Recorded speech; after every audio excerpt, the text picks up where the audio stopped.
Namaste students. Are you all ready to go to forest in Udaipur? Let us see. This is a beautiful forest in Udaipur.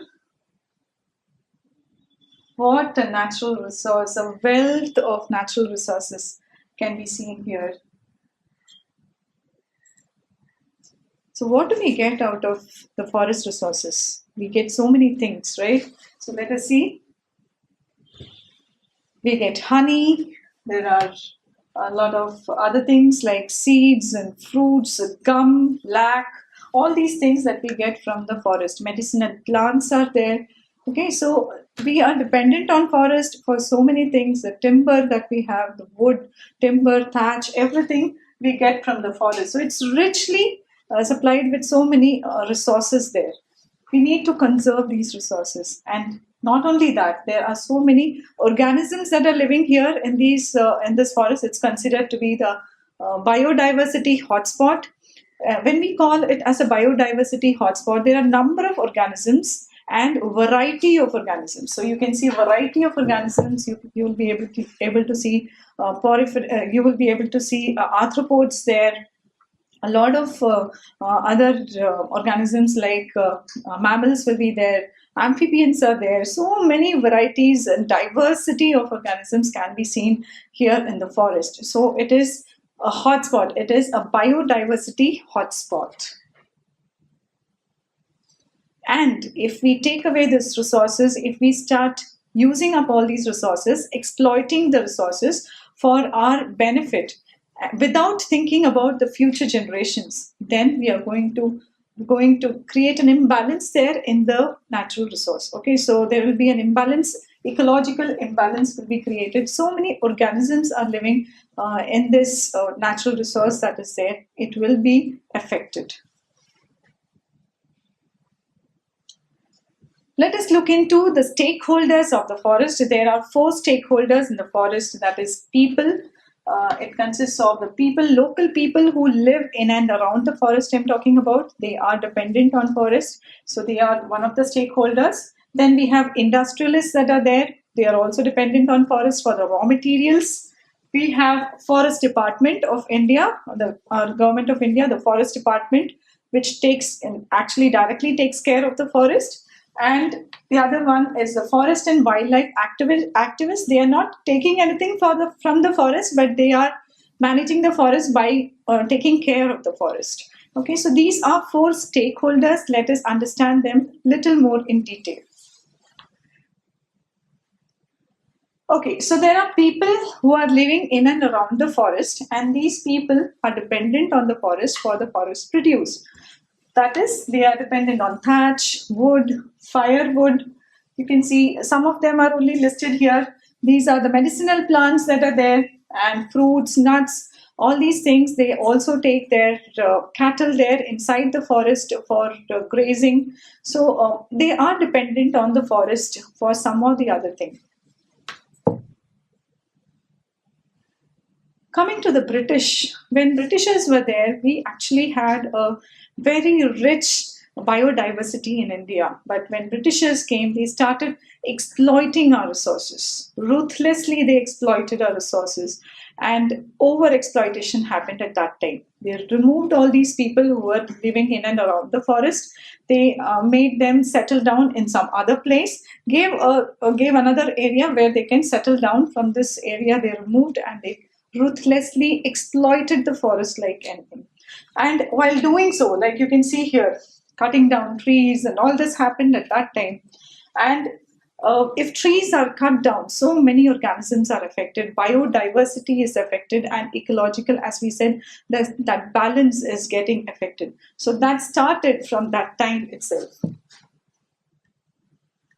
They went in for monoculture. Monoculture, what they do is they cut down all the trees in the area. So a vegetative cover that is there in an area, all that will be cut down, all the trees will be cut down, and whatever is needed, like eucalyptus or it is teak. So such plants will be planted, which will be giving them revenue out of it. So whatever they require, only those plants will be planted in that huge area, they'll be planting those plants because they are getting revenue out of it. Okay, so this is a monoculture that you can see. So like this monoculture of different plants can be done. So this is what they done, and by doing so, what happens? Biodiversity is affected a lot. Just one tree, if you cut, just you must have observed, if you cut a tree, there's so many organisms living on the tree who are dependent only on that tree, and all of them, there is a balance, that the balance that is getting disturbed, all of them will be affected. So this is how the biodiversity gets affected in that area. Then came the forest department of our country, that is Indian government, the forest department. But they also didn't think about, they also ignored the local people, their practices, the learning and the knowledge that they had was completely ignored. Their needs were ignored, and that was not looked into. They also continued with monoculture and such things so that they get revenue out of it. Okay, so they would give timber and all to the industrialists, and they'll be trying to get some revenue out of it. So that is what they also focused on. Coming to industrialists, do you think they are concerned about the forest? They are anyway dependent on the forest for all the resources. They are getting all the raw materials from the forest, like timber, for furnitures and for paper, for lac, for gum. Sports industry will be dependent on it. So there's so many industries that are dependent on these raw materials. And are they concerned about the environment? Are they concerned about the forest resources? No. They are only concerned about their raw materials that they are getting from the forest. Okay, so they try to lobby the government, and they try to get they artificially create a very low rate for the raw materials that they are getting, and they try to get the resources from it. And government also doesn't think because they are getting a revenue out of them, so they ignore the local people who are there. Their knowledge has been ignored, and according to whatever industrialists they want, according to that they will be giving all the resources from the forest. Last but not the least, nature enthusiasts. So these are nature enthusiasts who are concerned about the forest. They are concerned about the forest. They want to take care of the forest. But initially, they were only concentrating on big animals like lion, tiger, rhinoceros. So such animals, big animals only they were concentrating on. They didn't look into biodiversity as a whole. So that was the mistake. But then they are concerned about managing the forest, taking care of the forest resources. Let us talk about people's management. Okay, people's participation in the management of the forest. So how can people participate? We'll take some examples to understand that. Till now, they have been ignored. People have been completely ignored in taking care of the forest. Let us see a few examples and try to understand maybe our perspective towards the people who are in and around the forest may change after this. So there are 4 examples that we are going to discuss today. Protection of khejri trees in Rajasthan by Bishnoi community. So we'll be talking about Bishnoi community here. The Great Himalayan National Park, one example we will take. Sal forest restoration in the West Bengal, how this was done, that will be discussed. And the Chipko Andolan that happened in Garhwal. So these are the 4 aspects that we are going to look into. Starting with the first one, in 1731. Okay, so this is in 1731. There's a community called Bishnoi community, and this is in Rajasthan, in western Rajasthan on the borders of the Thar desert. So here they have this religious tenet is there that they need to conserve their resources. They need to conserve that. They conserve their flora, fauna that is there. It is a religious tenet. So it is like they would sacrifice their life for the plants that are there. They have to conserve the resources that is inbuilt in them. Okay, so here what happened is there was this Maharaja of Jodhpur, and he wanted to build his palace, and for that he wanted khejri trees from this Khejrali village. Okay, now what happened here is he sent some contractors here and for cutting down the trees, and they came here to cut down the trees. But here, there was this bold lady who came up. Her name was Amrita Devi Bishnoi. She came and she said that I will not allow to cut the trees, and she sacrificed her life for cutting down the trees. She didn't allow that. And seeing that, her three daughters, they also came out and they said, we would like to sacrifice our lives. And they also sacrificed their lives there. And seeing this, other people who were there, all old people first came out. Then the young people came out. Children came out. 363 of them came out and they sacrificed their life there. Can you just imagine what a tremendous phenomena happened there? This was for conserving nature. Okay, so this is what happened for protection of the Khejri trees in Khejrali village. Please remember this. Their sacrifices should not be wasted. So this is what was told by Amrita Devi Bishnoi. If a tree is saved even at the cost of one's head, it is worth it. Okay, so that was their motto, and that's the aspect they had for conserving their natural resources. When you talk about Amrita Devi Bishnoi, so looking at that, recently Government of India came up with this award, that is Amrita Devi Bishnoi National Award for Wildlife Conservation. This is to motivate people who actually conserve, who give their life for conserving their resources. So this is how at least she is recognized for that. Coming to Himalayan alpine meadows. Okay, so you can see here, this is the Himalayan alpine meadows, and there are sheep being taken there, and there are shepherds who come there for they bring their flocks of sheep and they graze. The sheep will be grazing there. Okay, so this used to be a practice that would happen during the summers. They will come there and they bring their sheep for grazing.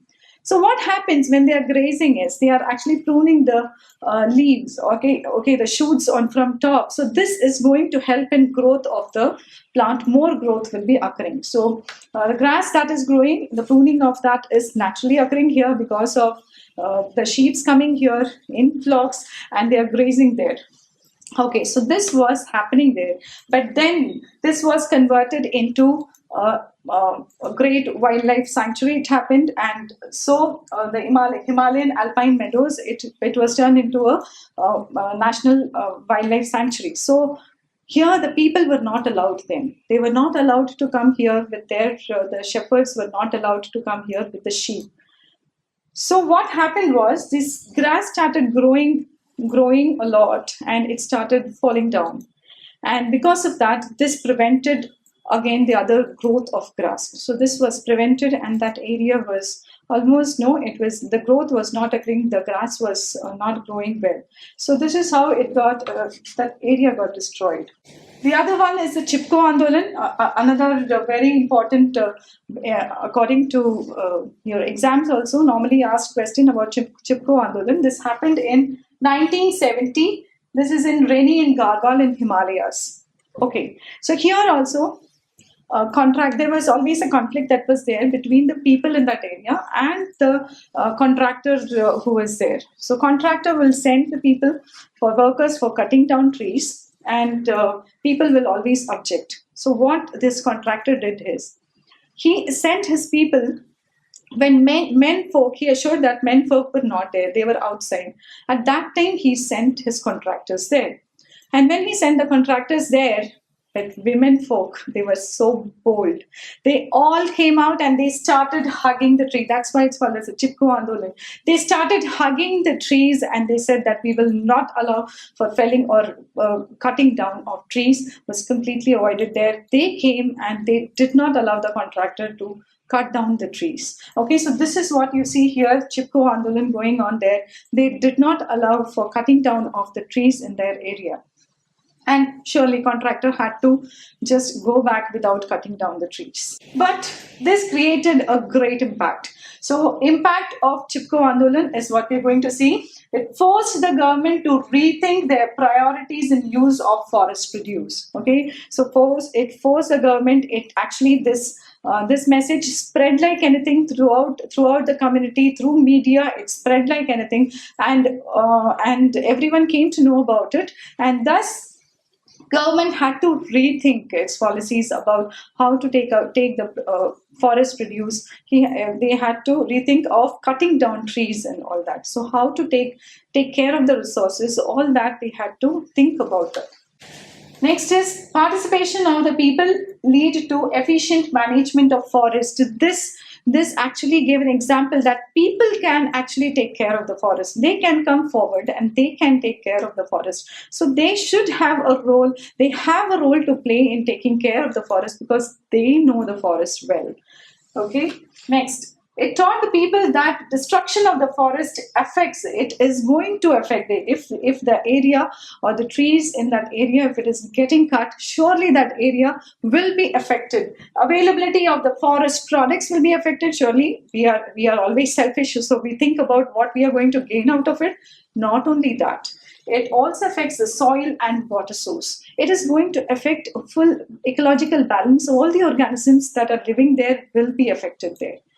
So this was the impact of Chipko Andolan. There is another very interesting story that we can hear about people management, how people have been managing the resources. 1972, way back in 1972, in Arabari Forest Range of Midnapur. Here, this was completely badly degraded sal forest that was present. And here there were a lot of Naxalite movements going on. Because there was frequent conflict going on between the forest department and the local people who were there. Because local people wanted to take the forest produce and forest department was not allowing that. So always there was a conflict and a clash between them. Here there was a very wise officer who came in. His name was A.K. Banerjee. He was a very far-sighted officer and he changed the policy here. He changed the policy of the forest, he was a forest official, so he changed the policy of the government. He started including people into managing of the forest and that did wonders. You can see that. He involved the villagers for the protection of badly degraded sal forest. Okay, so villagers, he started giving them employment here. So he gave them employment in silviculture. You know what is silviculture? It is taking care of the forest. So in taking care of the forest, they were given appointment there. They were allowed to come there, take care of the forest, and they were employed there.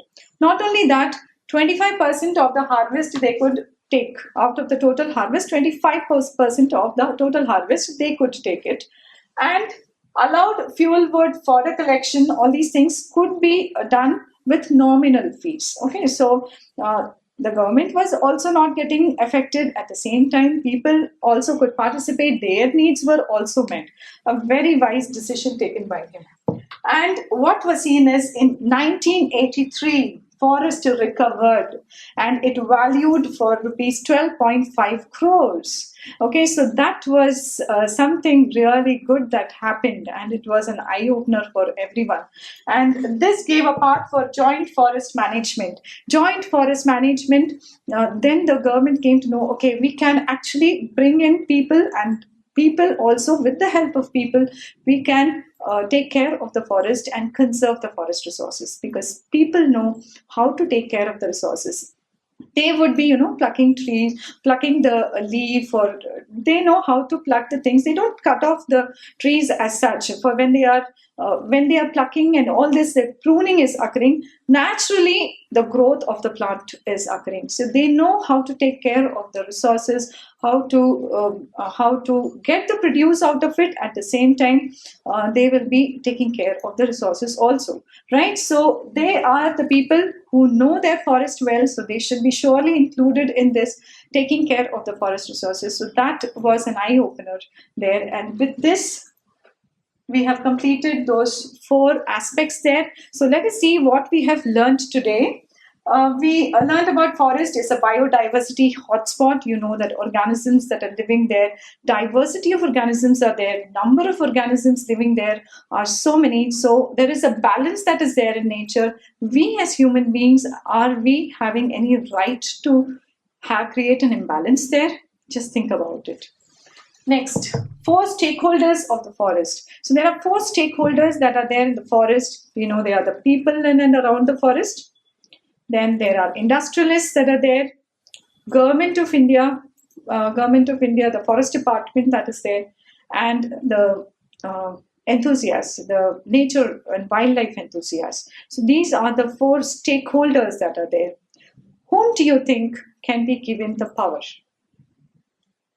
Can you give power to any one of them? Can you give just, okay, you are only given the power and the others are completely put aside? Can that happen? Just think about it. These stakeholders are there. Should they be together, working together here for taking care and conserving the forest, or one specific stakeholder should be only given the power there? Think about that, because we have seen all these examples. Surely you'll be understanding that. People's participation in taking care of the forest, we have taken those four examples. So how people have been taking care of the forest, we have seen. And this led to joint forest management, right? So joint forest management, maybe that is the answer to everything. So we stop here with this session. So hope it must have brought in an insight in you how we should be taking care of our forest. It's high time that we have been very selfish about thinking only about ourselves and not thinking about the organisms that are there around us. Now it's time for us to think. Otherwise, nature will make us think. Yeah. So we'll stop here for today. Namaste.